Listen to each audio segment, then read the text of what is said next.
timeline look like? The timeline is probably a little more important. The process, I'll leave that up to the attorneys. But right now we're in the midst of the seeker review, which is required to be completed before we acquire any properties. And are you the timeline there? Are you looking at maybe November? That's expected to be completed in October. October. So we would expect that we would start acquiring properties about 30 days after that. Okay. What else don't we know? What else don't you know? What else? I mean, there's a lot that we don't know. What else don't we know that you can tell us? Well, we're within about 30 days from the complete design of the interior of the facility, which is pretty exciting. Next week for a full week, 2 weeks ago, a full week. Many of our hospital staff, physicians, nurses, pharmacists, and others have been working with the architect and engineers designing the interior appearance of the facility. We have an interior design team now. Not only are we trying to make sure that the space works well for patients and the staff, but also that it's pleasing to look at. So we're really getting to that level of detail, where the equipment will be in the room, what it will look like in the waiting rooms, in the corridors. So a lot of that final detail is being worked on right now. And I know, Jeff, you have, I want to follow up on a little bit of that, because part of this is about how it fits in with the neighborhood. Right. How it looks different than just plopping an old hospital in a downtown setting. Does that play a role? I'm assuming it does in this, the interior as well as the exterior.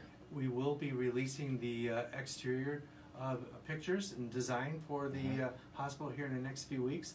That's important as well. We spent a lot of time considering what the public forum and the residents' comments on what they feel the exterior of the building should look like, the concerns about a big old hospital plopped in the downtown. We want to make it a big new hospital there, and what it will look like and how it will connect the different neighborhoods, Bagg Square to Barrack, for example. All right, and the interior, that modernized to do is so. Sounds like it's dramatic. It'll be night and day from what we're currently accustomed to in our current facilities. All right, can you expand on that a little bit? Well, we said before, many of our patient bedrooms right now are semi-private rooms, 2 people in a room. All the new ones will be private rooms. The amount of space that we'll have is significantly larger than we currently have. Right now, you will see items stored in hallways and in little cubby holes all over the place. And now we are able to design a building to accommodate all of our equipment needs, our staff needs. We'll have much more technology with this building. We'll be able to have a Wi-Fi signal in every patient room, which right now we don't have that. We will be. That's going to mean your doctors are going to come in and they're going to be like, "Could you please get off the phone? I'm trying to examine you." There'll be signs when the doctor comes in. Do you want to know these test results or don't you? Yeah. Well, we do. Sorry, I'm posting this on Facebook. I'm playing Farmhouse or something. Well, there are people who do spend a little more time on their phone than they do paying attention to their providers, but we work through that. Understood. A couple things on cost. The Trump tweet, I got to ask you about it because you joked about it at the press conference and then said it was a federal official. The Trump tweet on steel and tariffs and stuff like that. I talked to you afterward. You said it had kind of forced you guys to reforecast where you were spending, I guess, some of the money. Well, which is the case with all projects of this size. We have to keep a close eye on the budget. We had a budget of $480 million for the total project, a little over $320 million just for the building alone. Through the design process, you start narrowing down the appearance of the building, the shape and size, and that affects the budget. When the engineers and the construction people start putting together some of the detail for the cost of building that, it becomes a little more specific. And then we also have to consider the cost of building the building over time. We consider today's cost, but we have to escalate that. So we have to know what's it going to cost for a particular item next year, the year after, and the year after that, considering it's a 2022 completion date. Speaking of costs, one of the No Hospital Downtown people seemed to imply that he was going to purchase a property, talking about Brett Truitt, purchase a property so that it would force eminent domain so as to basically cost you more money. How much more money does that process cost, and does it specifically cost the hospital? I don't know specifically. We'll find out when we get to that part. I think the impact really is on cost of attorneys, which both parties will have to endure cost of attorneys. And then the courts will decide the cost of the property based on appraisals. So, it could have an impact. I'm not sure how much that will be. Can I add, I know you're not 100% sure, I guess maybe this is just a thought. The city or the county would bring the eminent domain action, right? Well, correct. It wouldn't be the MVH hospital. The cannot do county, it. yeah, it's the county. Right, Well, so would that, any costs for eminent domain, would that be borne by the hospital or by the municipality? By both. Oh, by both, okay. One other thing on cost, you have with more than 50% of the affected properties downtown come to an agreement. You also said though that that's cost more than originally was budgeted for that. Is it moving costs, is it relocating, is it the actual property price that's higher than expected? A little bit of each. We committed a little over a year ago an additional $1 million for relocation. Many of the property owners have taken advantage of those dollars.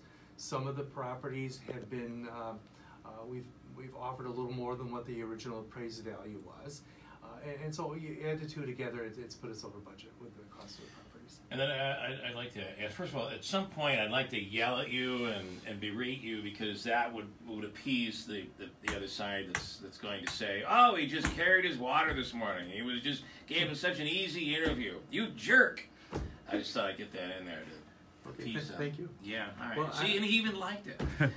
Well, we've been called a jerk on more than one occasion. You have. By those who refer to you as a jerk as well. Yeah. But the bottom line is, we have health care that we need to deliver for this community. Sure. The building is really not the biggest issue. It's the fact that the Mohawk Valley deserves a high-quality health care system. We've recognized the fact that part of the way we can get to that higher level of care is through the facility we provide the care in, to attract physicians, to attract nursing staff and others. So I will continue to argue, regardless of what the critics say, that this building and its location is going to help us attract good physicians, good nurses, good healthcare professionals. So when you and I need to have that care, whether it's a patient needing stroke care or trauma care or cardiac care or whatever, we have the facility to deliver that. Just the quality of work life that will be created, and I have no clue, but I've been told this, so I'd like you to talk about it. The workflow, how going from an ER, an emergency, making your way to the operating room, making your way to a physical room, how that flow will change and make for a better work environment. Well, there's a number of things that we're doing in the new building that will certainly improve upon how it happens now. Yeah. For example, when a patient has to go to radiology now from the emergency room, they go through a public corridor. Well, quite frankly, I'd rather not have patients going through a public corridor. Currently, to go through to the operating room, we have elevators that are the size that the bed and 2 people can fit in it, and the rest of the team has to take the stairs 4 floors to get up to the OR. Now in the new facility is what's called a megavator, a very large elevator that accommodates the patients in its bed, all the staff, and gets to the OR much quicker than it does now. But also the location of supplies for our staff. If you're a nurse that's working 12 hours a day, your feet are a little tired at the end of those 12 hours, and I don't know too many nurses that get done in 12 hours. But when we put all the supplies they need to take care of patients an extra 10 feet down the hall, how many more miles are they putting on the feet a day? Well, and I think that plays a role. That's back to the quality of work, life, your experience at work. To make things more convenient, to make it easier, I think helps for morale, I would assume. I agree. Which is why I think the kitchen here in the building should be right down across the hall. I'll get on it. Long walk kitchen. down You're there. worried about the vending machine, not the kitchen. True. Okay. You have 3 campuses currently, Faxton, St. Luke's, and St. E's. You're working with a company to assess the 3. The thought was you would keep Faxton for outpatient services, but you're assessing the 3 buildings, or I shouldn't say you're working with folks who assess buildings to see who you can market it to and what the best use for those buildings is, because you might not keep Faxton, right? It might be one of the other facilities. Well, we're still on track with our previously reported timeline on the repurposing plan. We've asked the outside companies to repurpose all 3 facilities, Faxton, St. Luke's, and St. Elizabeth.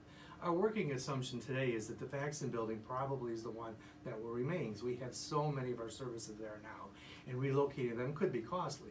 But at the same time, we figured we should have them all evaluated. So in the end, if we felt as though that Faxton, for example, is a better opportunity for a redevelopment for other purposes, then maybe we would consider relocating. And when you say redevelop for other purposes, this is for not so much hospital purposes for someone you could sell it to, right? Right, outside companies that would be interested in relocating to Utica and occupying 2 of those buildings. I'd like to, in the emails that were foiled and released, there was some really interesting conversation in there. One of the things that was talked about is that the Dr. Hutton at the time was not interested in seeing the hospital or playing any role in the St. Luke's campus. Well, now there's a new president there. There was also talk of an educational aspect to this whole package, like maybe a tie with a Utica college. Has there been any development there, and have there been any talks about that? There haven't been. Dr. Hutton was a member of the board at MVHS, so I think he thought it was inappropriate for him to comment on that. Understood. And also he had planned his retirement. Mm-hmm. So his suggestion was, we'll let the next administration make that decision. We've had no active conversations with Utica College about acquiring any property. All right. Although we'd certainly be open to that, but I think that they have a number of their own projects they're working on right now. But specifically a medical program? There's Expanding a medical program, educational program? We've had numerous conversations with other entities to expand Okay. the medical programs at MVHS, not Utica College. Okay. There was discussion at one point whether Utica College would start a medical school. I don't know if that's the case. Mm-hmm. That was That's kind of where I'm going. Well, there was some discussions about that. And I think a little bit of that came out of those emails that were private emails. But at this particular point, we're looking at large university settings to bring residency programs to MVHS, not medical school. Okay. Anything else? Did we miss anything? What did we miss? What did you want to get out this morning we didn't ask you about? Other than the fact that we are on target for a October end of seeker, property acquisition there for a number of months after that. And we hope to put the shovel in the ground. We originally had said early summer. Now it looks as though we're going to be late fall. Okay. So time has passed, and the seeker process has taken a little longer than our original planning had accounted So for. shovel in the ground means tearing down buildings? No, beginning the foundation for the new building. Okay, so we could see activity there as soon as the deal's cut, right? So basically, as soon as the property deals and the eminent domain process is complete, you'll see activity over there. Well, once we acquire properties, you will see us starting to remove buildings. Okay. And that could come as early as the end of the year. By the end of the Or year. the first Wow. of the year, yeah. Could be right. right after the first of the year, end of the year, yeah. But we're doing some environmental testing now. There's people down on the site digging, boring holes into some of the properties that have given us permission and starting that environmental review. Okay. All right. I hope we've gotten everything in there. Thank you so much. You're welcome. We'll Thank do you. it again. And again, if you ever have any questions, our phone number is always 315-736-0186. Bob Scholefield.